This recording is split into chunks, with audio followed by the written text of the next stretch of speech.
ಶ್ರೀರಂಗಪಟ್ಟಣ ದಸರಾವನ್ನು ನಾನು ಪ್ರಾರಂಭ ಮಾಡೋದಲ್ಲ.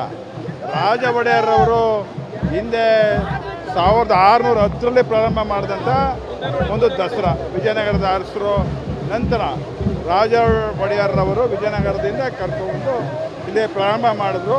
ಅದನ್ನು ನಮ್ಮ ಇತಿಹಾಸವನ್ನು ಮರುಕಳಿಸೋ ಥರ, ಇತಿಹಾಸದಲ್ಲಿ ಏನಿತ್ತು ಅದನ್ನು ಮರುಕಳಿಸ್ಬೇಕು, ಜನಕ್ಕೆ ಅದರ ಮಾಹಿತಿ ಹೋಗ್ಬೇಕು, ಜನಕ್ಕೆ ಇತಿಹಾಸ ಗೊತ್ತಿರಬೇಕು ಅನ್ನೋಂಥ ಪ್ರಯತ್ನ ಮಾಡ್ತಾಯಿದ್ದೀವಿ.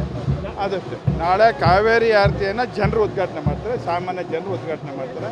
ಅದರಲ್ಲಿ ಇವರು ಅವರು ಅಂತ ಹೇಳಿಲ್ಲ, ಸನ್ಮಾನ್ಯ ಉಪಮುಖ್ಯಮಂತ್ರಿಗಳಾದಿಯಾಗಿ ನಮ್ಮ ಹಿರಿಯ ಗುರುಗಳಾದಂಥ ನಿರ್ಮಲಾನಂದ ಸ್ವಾಮಿಗಳು, ನಿಶ್ಚಲಾನಂದ ಸ್ವಾಮಿಗಳು, ನಮ್ಮ ಸಿದ್ಧಗಂಗಾ ಸ್ವಾಮಿಗಳು ಹಾಗೂ ನಮ್ಮ JSS ಮಠದ ಸ್ವಾಮಿಗಳು ಭಾಗವಹಿಸ್ತಾರೆ. JSS ಮಠದ ಸ್ವಾಮಿಗಳು ಅವರು ಪ್ರವಾಸದಲ್ಲಿರೋದ್ರಿಂದ, ಅಮೇರಿಕಾದಲ್ಲಿರೋದ್ರಿಂದ ಅವರು ಒಂದು ದಿವಸ ಬಿಟ್ಟು ಬರ್ತೀನಿ ಅಂತ ಹೇಳಿದ್ದಾರೆ. ಸಿದ್ಧಗಂಗಾ ಸ್ವಾಮಿಗಳು 4:15 ಗಂಟೆಗೆ ಬರ್ತೀನಿ ಅಂತ ಹೇಳಿದ್ದಾರೆ. ನಮ್ಮ ನಿರ್ಮಲಾನಂದ ಸ್ವಾಮಿಗಳ ನೇತೃತ್ವದಲ್ಲಿ ಇದನ್ನು ಒಂದು ತಾತ್ಕಾಲಿಕವಾಗಿ ಒಂದು ಸಾಂಕೇತಿಕವಾಗಿ ದಸರಾ ಇದನ್ನು ಕಾವೇರಿ ಆರತಿ ಮಾಡಬೇಕು ಅನ್ನುವಂಥ ಸಾಂಕೇತಿಕವಾಗಿ ಮಾಡ್ತಾಯಿದ್ದೀವಿ. ಇದರಲ್ಲಿ ಯಾವುದೇ ಥರದ ಅಲ್ಲಿ ಬೇರೆ ಥರದ ಇವೆಲ್ಲ ಡಿಗ್ ಮಾಡೋ ಮತ್ತೊಂದು ಮಾಡೋ ಅದರ ವೈಭವಕ್ಕೆ ಕನ್ನಂಬಾಡಿಗೆ ಯಾವುದೇ ಥರ ತೊಂದರೆ ಇಲ್ದಂಗೆ ಒಂದು ಇದನ್ನು ಮಾಡ್ತಾಯಿದ್ದೀವಿ ಹೊರತು. ಅಲ್ಲೊಂದು ಕಾವೇರಿ ಮಾತೆ ಇದೆ, ಆ ಕಾವೇರಿ ಮಾತೆ ಹಿಂದ್ಗಡೆ ಒಂದು ದೊಡ್ಡದಾಗಿ ಇದರಲ್ಲಿ ಒಂದು ದೊಡ್ಡ ಕಾವೇರಿ ಮಾತೆಯನ್ನು ಮಾಡಿದ್ವಿ. ಸಾಂಕೇತಿಕ ಕೋರ್ಟಲ್ಲಿ ಇದೆಯಲ್ಲಪ್ಪ, ಕೋರ್ಟ್ ಆದೇಶಕ್ಕೆ ನಾನು ಬದ್ಧ, ಅವರು ಬದ್ಧ. ಕೋರ್ಟ್ ಆದೇಶಕ್ಕೆ ಸರ್ಕಾರ ಬದ್ಧ ಇದೆ, ನಾವು ಬದ್ಧ ಇದ್ವಿ. ಏನು ತೀರ್ಮಾನ ಆಗ್ತದೆ ಅದಕ್ಕೆ ನಾವು ಬದ್ಧ ಇದ್ವಿ. ಹೇಳಿದ್ವಲ್ಲಪ್ಪ, ಪ್ರತಿಭಟನೆ ಮಾಡ್ತಕ್ಕಂಥದ್ದು ಎಲ್ಲರಿಗೂ. ಕಾವೇರಿ ಗಂಗಾ ಮಾತೆಗೆ ಮಾತ್ರ ಆರತಿ ಮಾಡ್ತಾರೆ, ಕಾವೇರಿ ಮಾತೆಗೆ ಮಾಡಬಾರ್ದಾ? ನವರಾತ್ರಿ ಅದೇನೋ ಗಂಗೇಚ ಯಮುನೇಚ ಗೋದಾವರಿ ಸಿಂಧು ಕಾವೇರಿ ಅಂತೇನೇನು ಹೇಳ್ತಿರಲ್ಲಪ್ಪ, ನಾನು ಹೇಳಿನ ಹಿಂದೆ ಹೇಳಿರೋದು. ಕಾವೇರಿಗಿರ್ತಕ್ಕಂಥ ಒಂದು ಮಹತ್ವ, ನಾವು ಅದಕ್ಕೆ ಸಲ್ಲಿಸ್ತಕ್ಕಂಥ ಗೌರವ, ನಮ್ಮ ಜೀವ, ನಮ್ಮ ಬದುಕು, ನಮ್ಮ ಉಸಿರು ಎಲ್ಲ ಇರ್ತಕ್ಕಂಥದ್ದು ಕಾವೇರಿ ಮಾತೆ. ಕಾವೇರಿ ಮಾತೆಗೆ ಒಂದು ಪೂಜೆ ಮಾಡೋದು ಬೇಡವಾ? ಈಗ ಗಂಗೆ ಆರತಿಗೆ ಶುರುವಾಗಿ ಎಷ್ಟು ವರ್ಷ ಆಯಿತು, ಅದು ನಿಂತೋಗಿತ್ತು, ಮತ್ತೆ ಪ್ರಾರಂಭ ಮಾಡೋರೆ. ನಾವು ಮಾಡಬಾರ್ದು ಅಂತಿದ್ದ.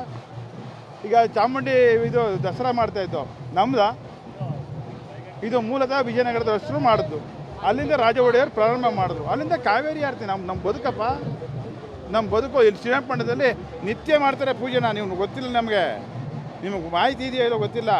ಸಾಂದರ್ಭಿಕವಾಗಿ ಬಂದಾಗೆಲ್ಲ ಯಾವಾಗ ಕಷ್ಟ ಬರ್ತದೆ ಆವಾಗ ತಾಯಿ ಕಾವೇರಿಗೆ ಹೋಗಿ ನಾವು ಕಷ್ಟ ಹೇಳ್ಕೊತೀವಿ. ಯಾವ ಮೋಡ್ಯನ ಇಲ್ಲ, ನಮ್ಮ ಧರ್ಮ, ನಾವು ದೇವ್ರ ಕೈ ಮುಗಿದ್ವಿ, ಹಂಗಾದ್ರೆ ಮೋಡ್ಯನ?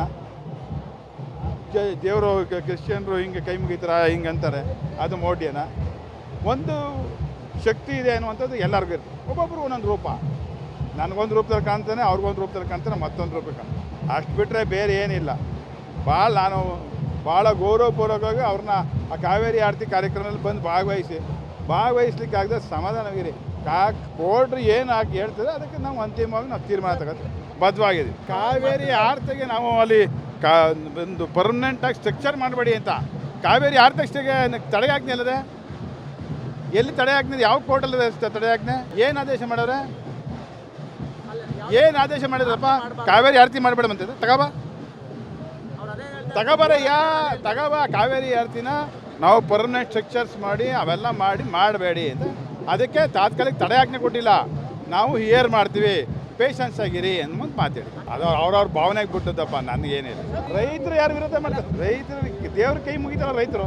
ನಾವೇನು ಮಾಡ್ತಾಯಿದ್ದೀವಿ ಅಂದರೆ, ತಾಯಿ ಕಾವೇರಿ ಇನ್ನೂ ಇನ್ಯಾವಾಗಲೂ ರೈತರಿಗೆ ತೊಂದರೆ ಆಗೋದು ಬೇಡ, ಯಾವಾಗಲೂ ತೊಂದರೆ ಆಗೋದು ಬೇಡ.